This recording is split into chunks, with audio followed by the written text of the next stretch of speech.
Hello students. So till now we have discussed exercise 7C R.S. Agarwal of class 8 factorization up to the question number 7. Now in this lecture we are going to discuss further questions from question number 8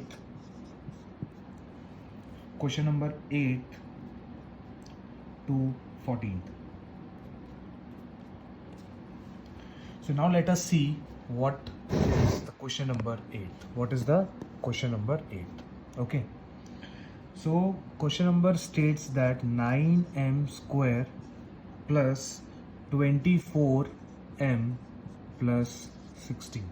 This is my question number 8. So in the last lecture we have discussed whenever there are three terms and if there is nothing common, then first of all सबसे पहले हमको क्या देखना पड़ेगा, अगर कोई भी चीज़ common नहीं है तो सबसे पहले हमको ये चीज़ देखनी पड़ेगी क्या कोई भी दो ऐसे नंबर्स हैं जिनका परफेक्ट स्क्वायर बन रहा है. Yes, it is clearly visible that we have two numbers. जैसे 9m स्क्वायर का हम लोग लिख सकते हैं 3m का whole square plus there is no number, ऐसा कोई भी नंबर नहीं है जिसका परफेक्ट स्क्वायर करने से 24m आए.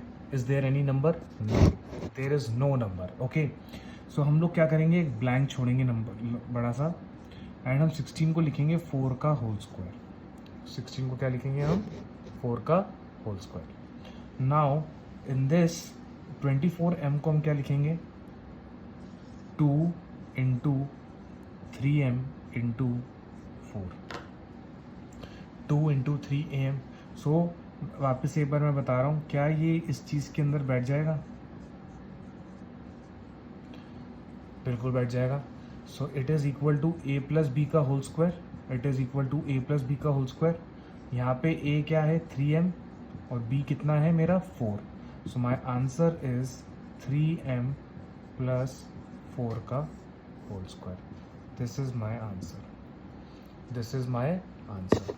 बताओ, I think you are clear with this. आपको ये चीज़ अच्छे से समझ में आ गई होगी कि exactly what I am trying to say. Now let us discuss the question number 9. What does question number 9 say? What is the question number 9?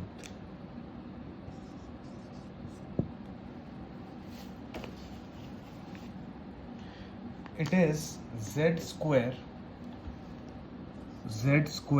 plus z plus 1 upon 4. This is my question. Z square plus z plus 1 by 4. So now in this question what we can do is simply again I am going to see, वापस से मैं ये देखूंगा कि कोई ऐसे terms हैं जिसमें से हम परफेक्ट स्क्वायर बना सकते हैं. बिल्कुल बना सकते हैं.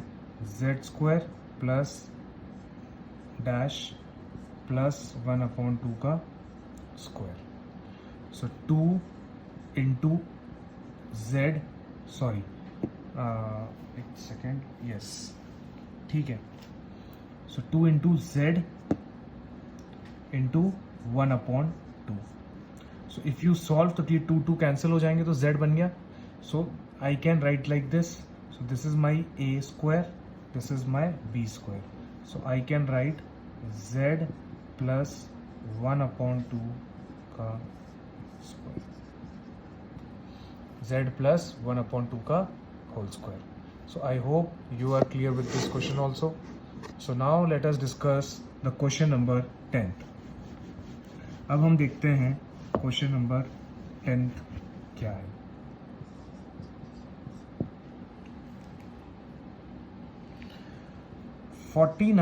a square plus 84ab plus 36b square.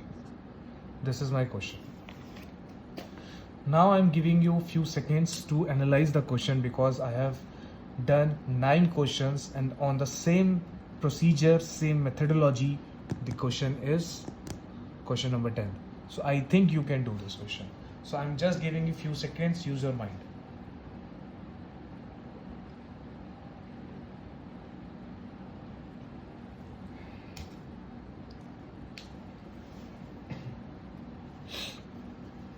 Okay, can I right 7a का होल स्क्वायर प्लस, आपको ये नहीं सोचना है कि यार मैं 84 को किस तरीके से तोड़ूं 2ab के फॉर्म में।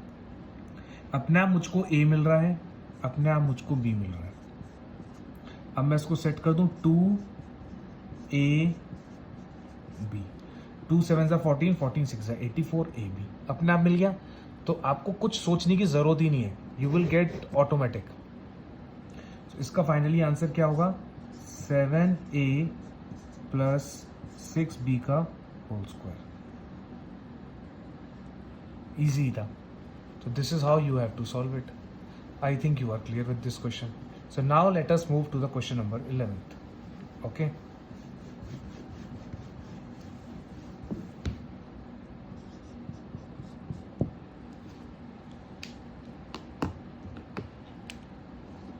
What does question number 11 say?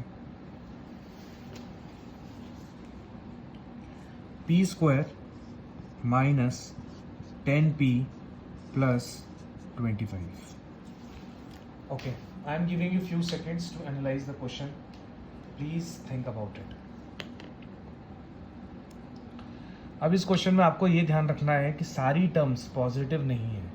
इसके अंदर जो मिडिल टर्म है वो क्या है, नेगेटिव है।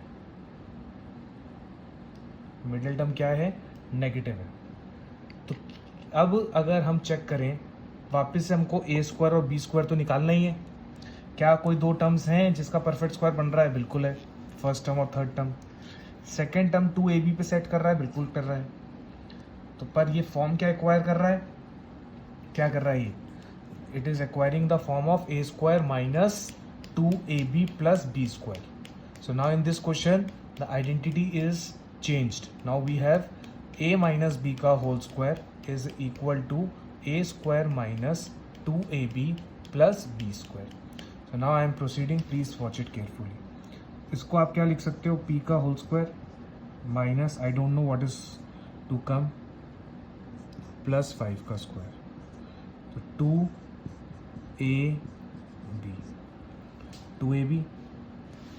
This is my a square minus 2ab plus b square, a square minus 2ab plus b square which is nothing but it is equal to a minus b का whole square.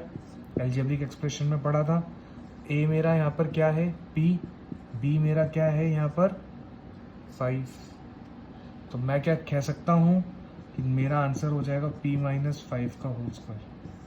This is going to be my answer, this is going to be my answer. तो again हम लोगों ने कुछ नहीं किया, यहाँ पे सिर्फ प्लस 2ab के जगह माइनस 2ab आ गया, तो इसलिए यहाँ पे a माइनस b स्क्वायर की आइडेंटिटी बन गई। नहीं तो इससे पहले यहाँ पे प्लस हुआ करता था तो a प्लस b था। This is the only difference which you have to observe carefully. Now the question number 12th is, what is question number 12th? Question number 12 says 121 a square minus 88 ab plus 16 b का square.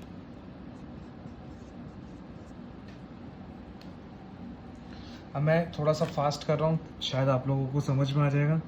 इसको हम लोग क्या करेंगे, 11a का whole square minus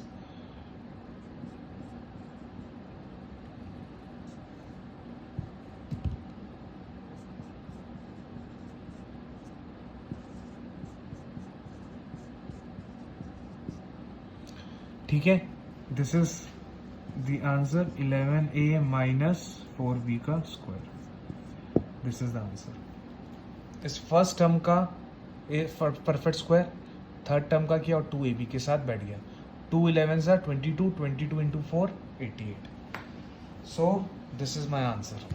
now question number 13, question number 13, 1 minus 6x plus 9x square. So what you can do is, I told you rearrange it from decreasing order. जो इसका degree है हम लोग क्या लिख सकते हैं, इसको ऐसे लिख सकते हैं अब मैं इसको क्या करूँगा, 3x का होल स्क्वायर माइनस प्लस 1 का स्क्वायर लिख सकता हूँ. 1 का square is nothing but it is 1 only. तो माइनस 2 इंटू 3x इंटू 1. तो ये मेरा बैठ गया. A square minus 2ab plus B square बैठ गया. तो आंसर क्या आ गया, a माइनस बी का whole square. a minus B का होल स्क्वायर. बोलो, I think you are clear with this question. अब तक आपको मेरे ख्याल से कोई डाउट नहीं आया होगा. हम लोग बहुत स्मूथली एंड बहुत इजीली इन क्वेश्चंस को डील कर रहे हैं.